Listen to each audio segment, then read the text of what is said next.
Well, welcome to the 7 o'clock talk. Dr. Miller here with Nurse Jessica. And tonight we are going to have to apologize about the sound.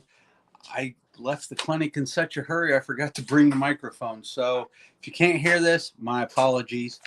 But tonight we're going to talk about the microbiome and antibiotics.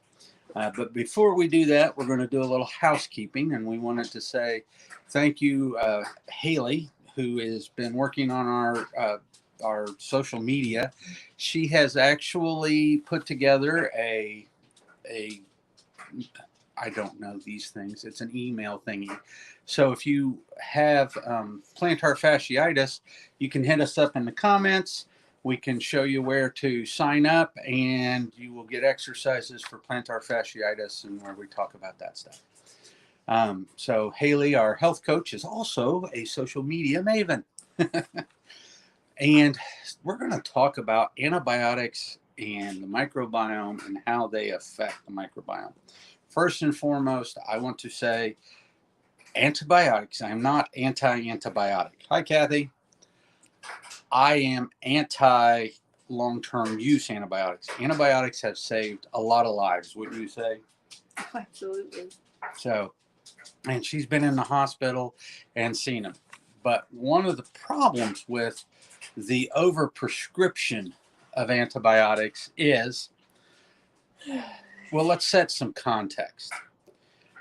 Your human body, if we look at the whole genome of your human body, so that's all the genetic material that's you, how much of you do you think is bacterial, viri, fungi, genetics, and how much of you is human genetics? I know you know the answer, but take a second here.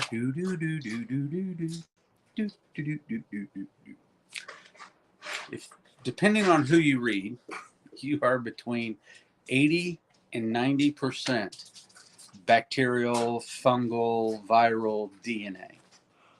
So your microbiome, the things that make your short chain fatty acids, your hormones, your neurotransmitters, all of these things are, hold on, my plantar fasciitis disappeared when I started eating better. That's a big thing, Susan, absolutely. But back to the genome and stuff. The problem with antibiotics is how much antibiotic resistant, explain antibiotic resistant bacteria to them, MRSA and stuff like that. Well, they're super bugs, but they're created by us because you used to get a script for antibiotics for anything and everything, and children were overprescribed for throat infections and ear infections being huge. But a lot of times people would take the antibiotics until they felt better, and then they would set them up on the shelf. So they would only weaken the antibiotic. They wouldn't actually, they would weaken the bacteria, but they wouldn't actually kill it. And then it became stronger because of the antibiotic. And so then that antibiotic, when they seen it again, it wouldn't kill them. So now we've created like methyl resistant Staph aureus, which is MRSA. That's the big one. And because of the overuse of antibiotics, we've also sterilized the gut, which is a big super infection when the gut becomes sterilized, and that's C. diff. That's highly contagious because that's a spore form, so it can live a very long time. And honestly, I think it's even been proven to be able to live in bleach, and I believe MRSA can also. So anyway, those are the two big ones.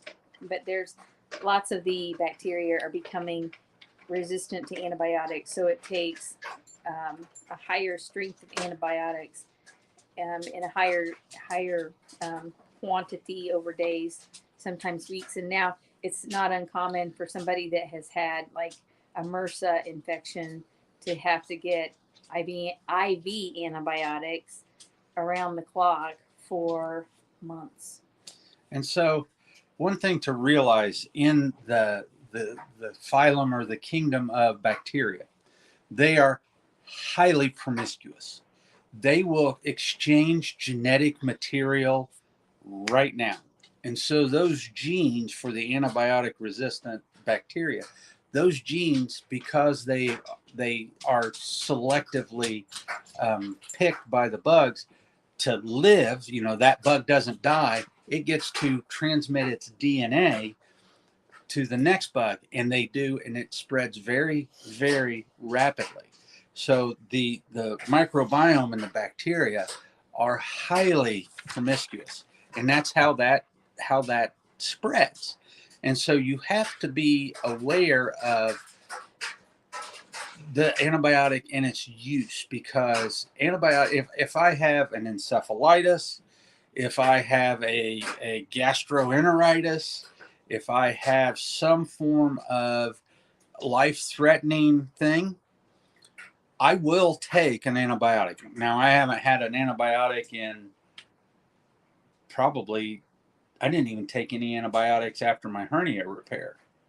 So Well, they gave you a dose before they cut into you, but you didn't get you did not receive one, nor did you take any afterwards. So, but everybody gets a prophylactic dose of antibiotics prior to a surgery. So when we start to think about the antibiotics, how much dosing does it take to change the microbiome? Well, first off, you have to remember that medically, they used to think that antibiotics were the panacea, the silver bullet. It did everything. And so they would put people on antibiotics because they said, hey, the risk of an infection is worse than the risk of whatever the antibiotics might do, because they didn't know what the antibiotics did. Well, and one of those problems is a lot of times they were being prescribed antibiotics when they didn't actually have an actual bacterial infection. They actually had a virus, and an antibiotic will not help for a virus. A virus actually truly has to run its course, or you need an antiviral. And so what most antibiotics do is they do a clear cutting of all the bacteria. So they kill indiscriminately. They don't select the good bugs or the bad bugs. And so if you've had prior infections, here's where it gets tricky. When you're young and you're super resilient, it's not a big issue. But if you've had multiple rounds of antibiotics when you were younger, as you get older, those bacteria are extremely resilient, and they reside in you. And since they reside in you, then as you get older and your microbiome changes all naturally, then all of a sudden this becomes the main player on the block. And so the antibiotics, A, don't work anymore. B, this bug becomes dysbiotic, dysbiosis. It's out of balance with the rest of the microbiome. And so we have to be very careful with how we treat that bug so that it doesn't go crazy and really cause big problems, because people can start to get gastritis, and it can screw up they can get diarrhea, then they can get constipated, and then they can have all kinds of issues. So antibiotics, I'm a chiropractor, remember that. Antibiotics were designed to be taken short course unless you have something that is killing you, essentially, and you're hospitalized, IVs, or being monitored that way. So one dose of antibiotics can change your microbiome. Now, here's the interesting thing. If she's taking an antibiotic because the microbes are in the air and everything else, it'll change my microbiome. So if you have a mom taking antibiotics and she is nursing a child, the child not only gets the antibiotics in the breast milk, but the child also gets the antibiotics via just being around the mother and what we call the holome and all of that. Can I add something in here, because this is fascinating? So talking about your microbiome and babies and breastfeeding and stuff like that, your body will actually change its breast milk and dump like white blood cells into your breast milk that will actually help fight off the bacteria or virus in your baby, because of the microbiome in the mouth is always communicating via saliva. So your milk will actually change to your baby based on the bacteria in their mouth. Yeah, that's called the microbial cloud. And the microbial cloud really senses, and they look at quorum sensing and stuff like this. And this is not, woo-woo science. This is where they are doing hard science looking at how these things change. And do you know what the number one, so let's take a step back from medical antibiotics. Do you know what the number one user of antibiotics is in America? I guess I don't understand your question. Who uses the most antibiotics in America? Are you talking like a specific specialty, or? So let's look at every type of industry. I'm going to say pediatricians, or they used to. Livestock. Oh, I didn't even think. I was thinking about people, not animals. Yeah. Yeah. We inoculate everything. Baby chicks actually, the second day of life, get inoculated with antibiotics. And why do they get inoculated by antibiotics? Fattens them up. They will gain 10% more weight. I believe I may be a little bit off. I know it's 10%. I don't know if they gain 10% more weight or what it is, but because of the antibiotics killing off the microbiome, the chicks gain weight. But they needed that. Huh? They needed their microbes.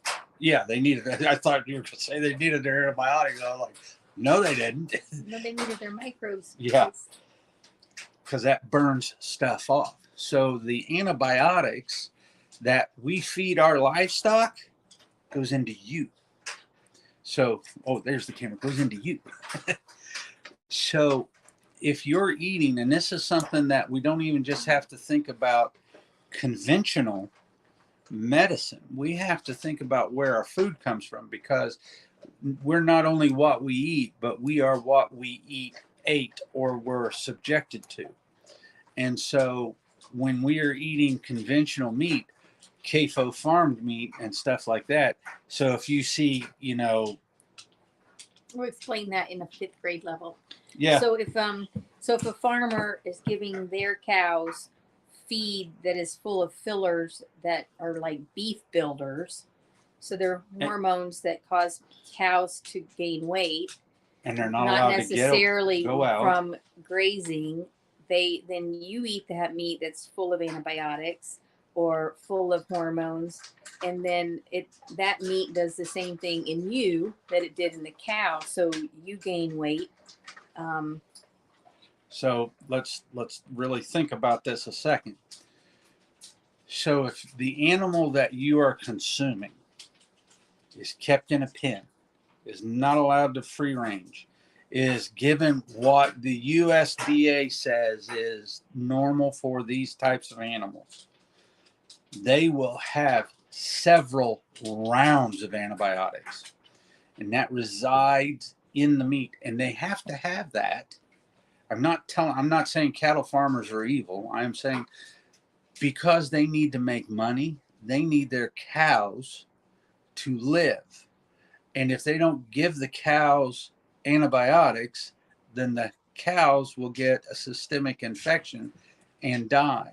I'm telling you, my patients or my friends, well, not patients, I'm telling you, the people that listen to this, that if you eat confinement fed beef, then you are getting a whatever you dose yourself with low level antibiotic, and it kills the bugs in your gut.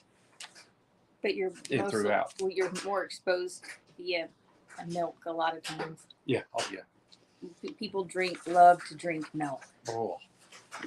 And so one of the funny things that they're starting to see in the research now is there is an increase of autoimmune diseases and incidence of autoimmune diseases in the populations that use the most antibiotics. And why is that? Because your bugs train your immune system as to what's friend and what's foe. So if you are consuming antibiotics, you're stopping that process.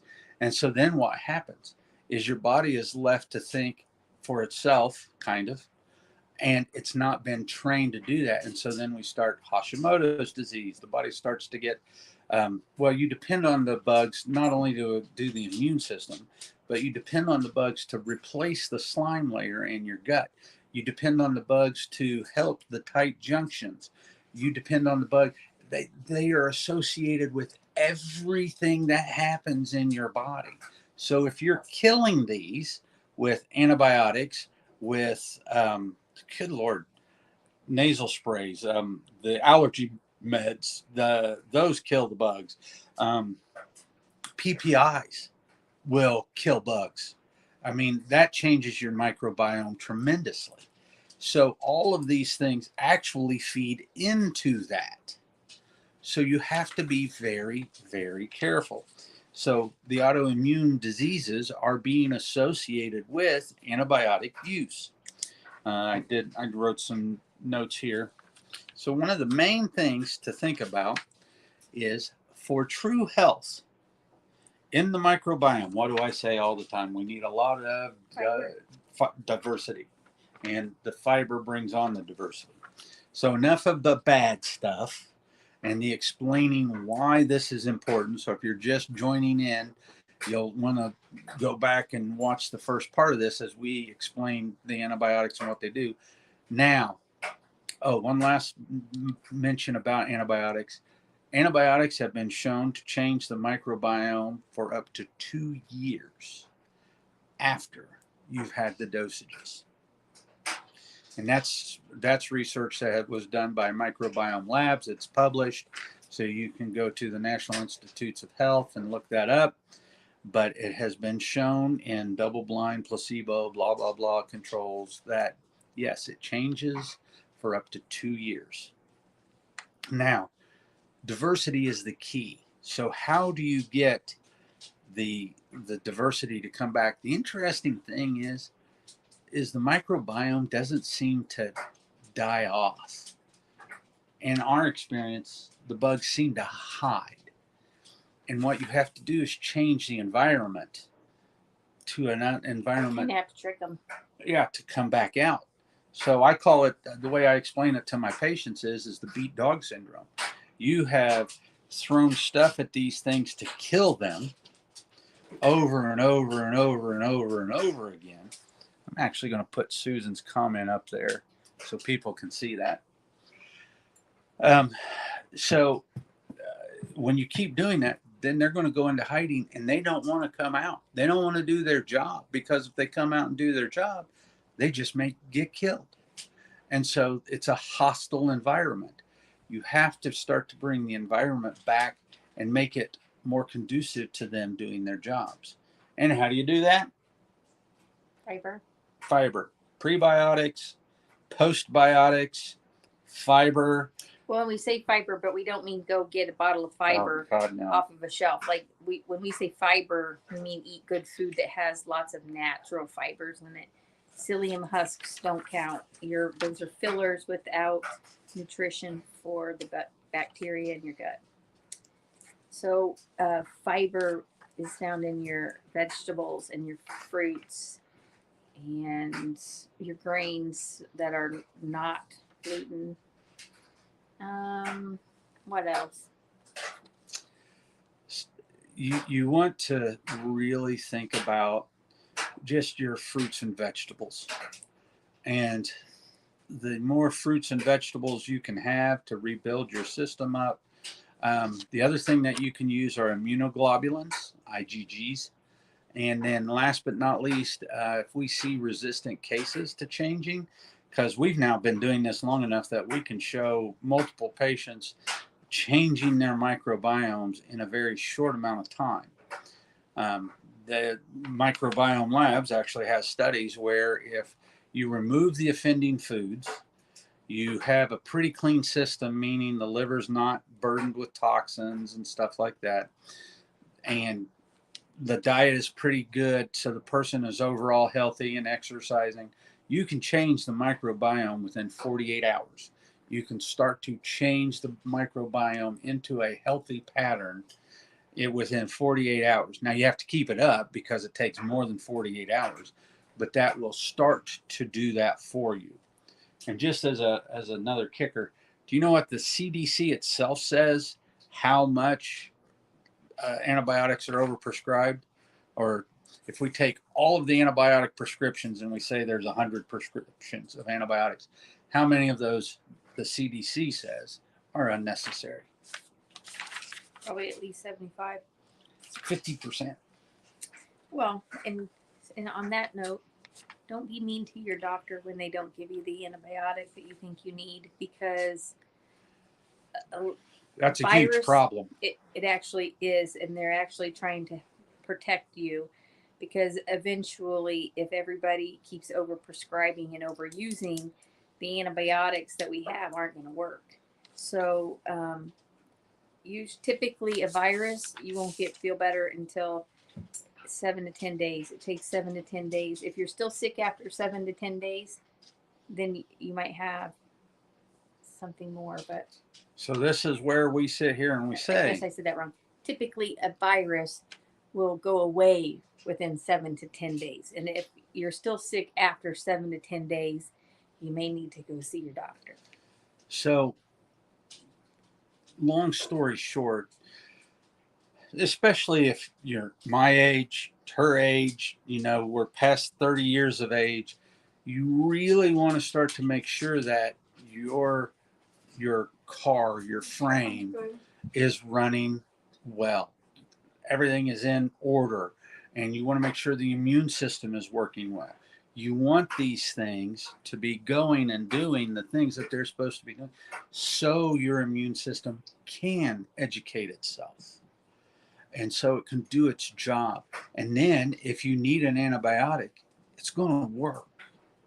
But don't always just go right to the antibiotic, because there's so much you can do for yourself. Oh, yeah. That it doesn't require medicine. So you can feed yourself good things like olive oil, oregano, rosemary, thyme, lemon, vinegar. Yep. There are so many things that help your immune system just run. Getting enough zinc, getting enough magnesium. Echinacea, that's a huge one for colds and zinc. Colds. I want to say Burberry, not Burberry. Elderberry. Yes, elderberry, berberine. These are all great antimicrobials, natural antibiotics. And also, since we're just talking about this, a lot of people, they're so uncomfortable that a lot of people truly need an antibiotic, they think, because they're so uncomfortable, but that's a UTI. So you can prevent those with D-mannose. Yep. And that actually makes the mucous membranes in your urinary tract slippery, so the bacteria can't attach and climb, so they can't get into your kidneys. And then you drink lots of fluid, a little bit of vinegar, a little bit of lemon juice, or just pure cranberry extract, and that actually is acidic, so it actually kills the bacteria, and then you urinate it out. So a lot of this, and what a lot of the doctors, I just got off of a seminar where they were talking about wearables, the Aura Ring and all of this stuff, and tracking people and looking at heart rate variability to see how stressed the body is, and then is it an infection, are they stressed out, whatever the case may be. But looking at these things and making sure that you're not adding stress to the system by what you're eating. Because if you're eating the standard American diet, you think of your immune system like a pack mule. You are just loading that thing down with more than it can carry, and you are beating it with a stick, trying to get it to move. And guess what? It's going to stop. Or you're going to have a cytokine storm, and that's when the body is killing itself. The immune system is out of control. So there are lots of things that you can do, and the kicker here is we do it. If you need help with this type of stuff, Haley's your girl. If Haley is amazing, actually, and I'm going to start updating that because I had started my journey with Haley a month ago or so, and she has been a great augmentation to what we already do. So, well, I can already tell her thinking is changing because she won't. It's not a listening to me. She listens to me. She respects me, but because we're equals and we know what each other knows, we are always kind of like, yeah, you know, and we think for ourselves. But hearing that from an outside person, she's changing her thinking, and that's a good thing. And we all need help. I've had coaches, I've had health coaches, I've had triathlon coaches, I have 2 business coaches. I mean, I use coaches for everything. well, and I will add that Haley is not somebody that's going to beat your diet into your head, Yeah, no. or Well, I she's don't not know. going to expect exercise, hardcore exercise. Like her process is totally different than the health coaches that I've known or worked closely with.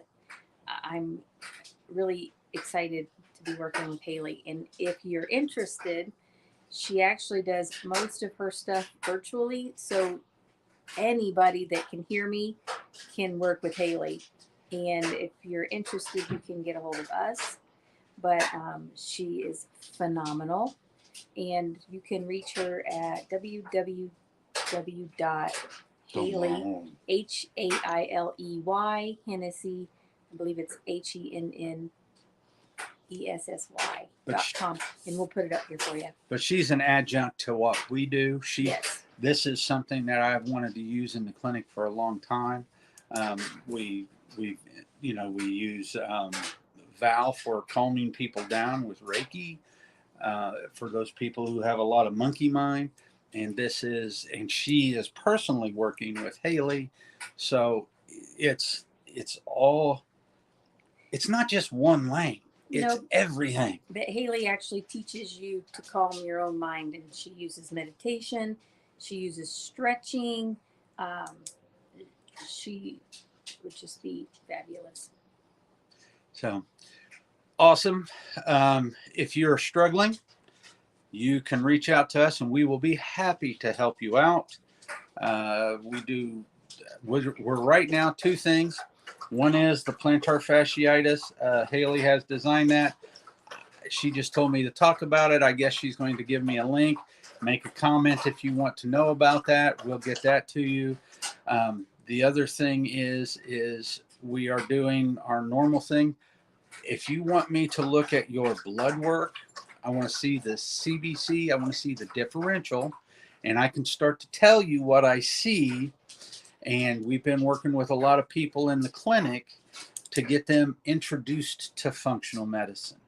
You know, they don't want to do all the tests. They just want little things to help them dip their toe into the water. And so we can start to see that kind of stuff and give you guidance. You know, if you want to look up anti-inflammatory, gluten-free diet and do your own thing, that's what we're here to help you do.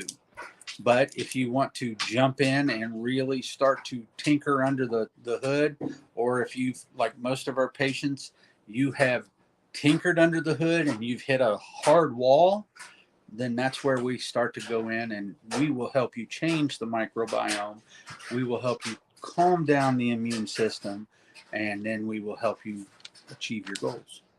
Thank you very much, and we will see you next week. Next week's topic, I actually put the next 4 topics in order already. Honestly, I didn't pick them. Thank you, Bill, for sending us a suggestion. I didn't pick the topics. These are topics that Haley said, hey, check these out. These are what we get the most questions for. So thank you very much, and we will see you next time.